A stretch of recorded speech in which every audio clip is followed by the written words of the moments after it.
PEC da gastança, né? Vamos já começar com esse assunto. Ô, Joel, coloca na tela, por gentileza. PT já admite baixar valor da PEC e prazo de duração. Hoje o Lula, ele começou aqui a fazer uma série de articulações para tentar viabilizar a aprovação da PEC da gastança, né? PEC do Lula, aquela PEC para o governo ter, para tirar do teto de gastos os custos, né? Com o Auxílio Brasil, que vai se chamar Bolsa Família, etc. Vamos lá. O governo de transição do presidente eleito já admite a possibilidade de baixar o valor da PEC de 198 bi para 150 bi, tá? E com um texto com prazo menor, tá? A declaração foi feita pelo deputado Lindbergh Farias, que faz parte do governo de transição. Gente, deixa eu explicar uma coisa para vocês sobre esse texto, trazer um bastidorzinho já para a gente começar bem, nessa quinta-feira, sobre essa licença para gastar. O PT apresentou um texto pedindo essa autorização por 4 anos, tá? Teve resistência de PP, teve resistência de PL, teve resistência, inclusive, de integrantes da União Brasil e do PSD, de dado, tá? Diante disso, o partido precisou recuar, tá? E aí já se sinaliza um texto que essa PEC tem a duração de 2 anos. E aí tem um detalhe que é interessante, porque é o seguinte, além da questão de você negociar com um outro congresso, dentro do PT, já há uma ala que defende que, de fato, esse prazo de 2 anos seja um prazo, de fato, interessante. Por quê?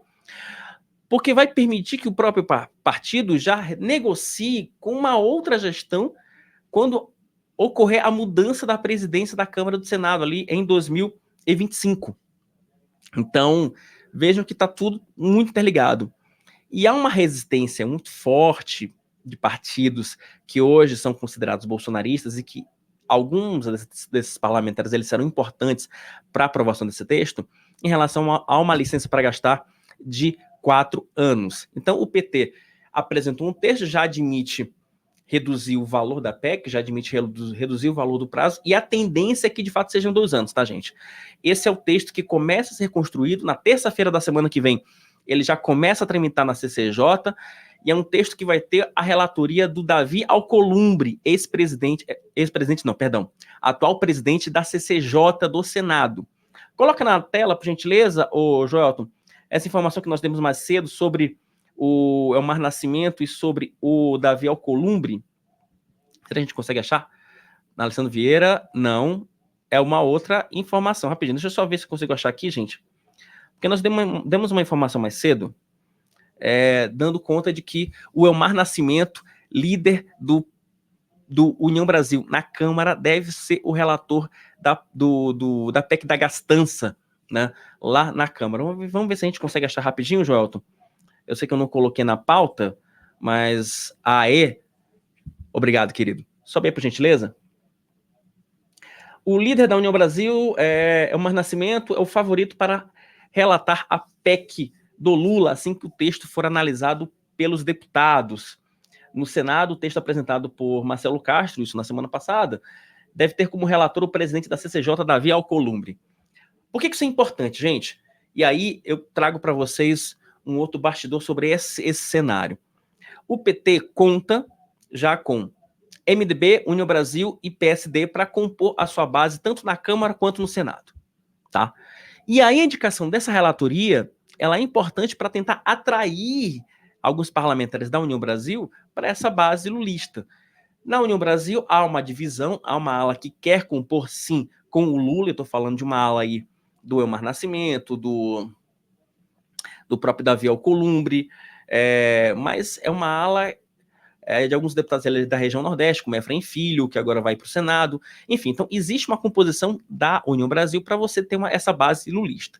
Em contrapartida, existe uma ala que é antipetista, que vai bater o pé e que vai votar, não vai votar contra a PEC, mas também não vai fazer parte da composição da União Brasil. E já uma negociação da União Brasil com o PT, e o partido já está exigindo isso, o partido já exige do PT pelo menos 2 ministérios para fazer parte dessa composição do Congresso Nacional, né? Que seria basicamente um nome da União Brasil para a Câmara e um nome da União Brasil do Senado, os dois compondo aí um eventual ministério. Então vejam como é que a coisa já começa a se acomodar. Então PSD já exigiu ministério, União Brasil já exigiu ministério, MDB já exigiu pelo menos 3 ministérios, então assim, o PT vai ter que fazer aí todo um bem bolado para conseguir abrigar toda essa sua base de sustentação que começa a ser formada para 2023.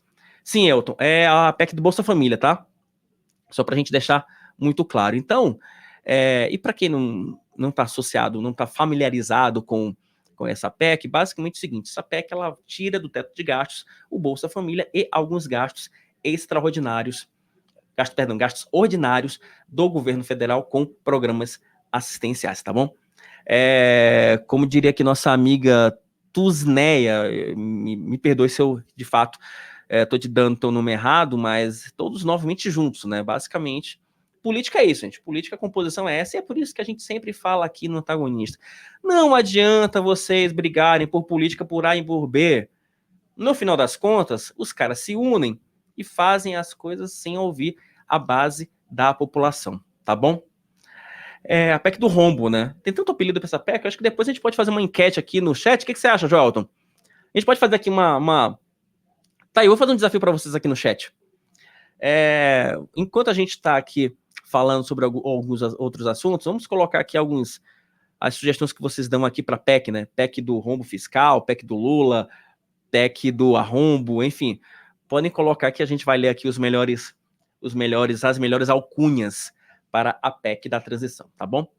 Gente, ainda falando sobre essa questão da PEC, o Alessandro Vieira, ele fez um comentário que eu acho interessantíssimo sobre esse caso. Coloca na tela, por gentileza, Joelton. O senador Alessandro Vieira, sobe um pouquinho, por favor. PEC da lambança, gostei do apelido, Roseli. PEC da vergonha.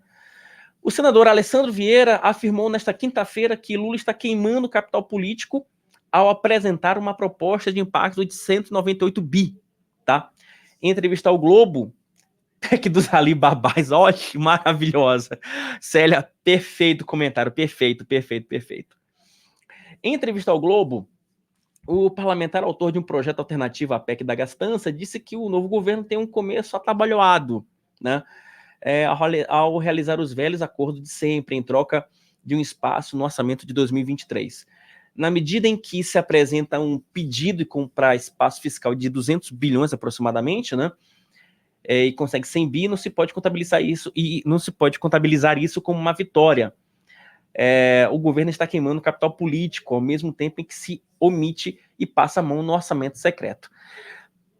Isso é outro detalhe interessante. Pode trazer para mim de novo, Joelton? Porque isso é outro detalhe interessantíssimo do Alessandro Vieira que a gente não pode deixar de destacar. O PT, ao pedir um espaço fiscal de 198 bi nessa PEC, o PT não somente garante o pagamento de programas sociais, pagamento de R$600 para o Auxílio Brasil, mais um auxílio de R$150 para outros programas, como também abre espaço, e aí que vem a malandragem, abre espaço para não gastar com o orçamento secreto.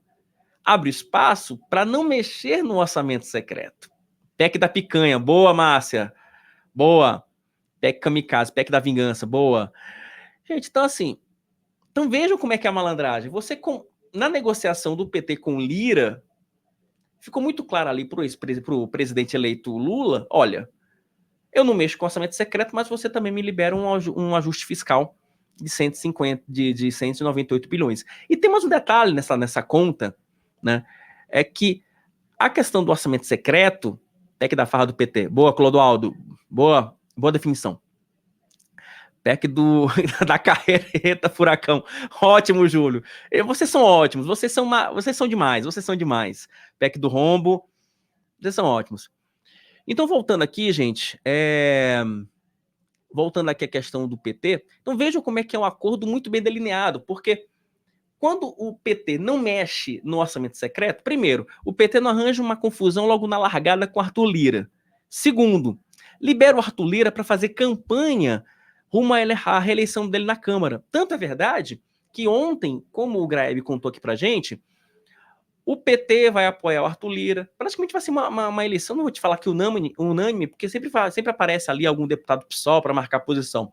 Mas o Arthur Lira já está com a eleição dele, com a reeleição dele para a presidência da Câmara garantida. Então vejam como é que as coisas funcionam. Quer dizer, o PT apresenta uma proposta, não mexe com o orçamento secreto, e aí, gente, durante a campanha o Lula falou tanto do orçamento secreto, criticou, falou que era uma vergonha. Os petistas, porque o orçamento secreto, porque não sei o que mais, fizeram todo aquela crítica, né? Fizeram toda aquela arruaça e no final das contas os caras estão lá legitimando o orçamento secreto. Política, infelizmente, é assim, tá? Enquanto a gente ficar, de novo, defendendo personagens e não sistema político, nós, como população, vamos continuar vendo esse tipo de barbaridade e esse tipo de manipulação do dinheiro público, tá bom? É bem isso, semelhante se atrai, infelizmente, tá? Gente, ainda sobre a PEC, tem uma informação, o Ciro Nogueira, ainda sobre a PEC, perdão, ainda sobre a PEC, só uma última informação para a gente puxar o assunto para frente, é que tem um detalhe que já começa a ser discutido agora na transição, que é a questão... Não, outro post, Jota. Não vou entrar, daqui a pouco a gente entra no Ciro. Né? É a questão do imposto sindical. Tá? Nessas conversas do grupo de trabalho, da transição, hoje teve uma reunião do Lula com as centrais sindicais. E aí, o que acontece, senhores, senhoras, moças e rapazes, meninas e meninos? As centrais sindicais estão pedindo aí autonomia para tentar financiar a atividade sindical. Eles falam que não querem imposto. E eu espero que eles não inventem de fazer lobby no Congresso para retomada do imposto sindical. Mas já há uma discussão, e é uma questão sensível ao PT, a questão do financiamento dos sindicatos. Amplia, por gentileza aí, Joelton, a nossa tela, tá? Em reunião com Lula, nessa quinta-feira, representantes das centrais sindicais defenderam que as categorias tenham autonomia para decidir sobre o custeio dos sindicatos. A ideia é que o financiamento ocorra mediante negociações coletivas. Ou seja, gente, vamos... Para bom entendedor, minha palavra basta, né? As centrais sindicais defendem o não retorno do imposto sindical. O que nós queremos é que os trabalhadores decidam de forma livre o financiamento de seus sindicatos, disse Moisés Salerge, presidente do Sindicato dos Metalúrgicos do ABC.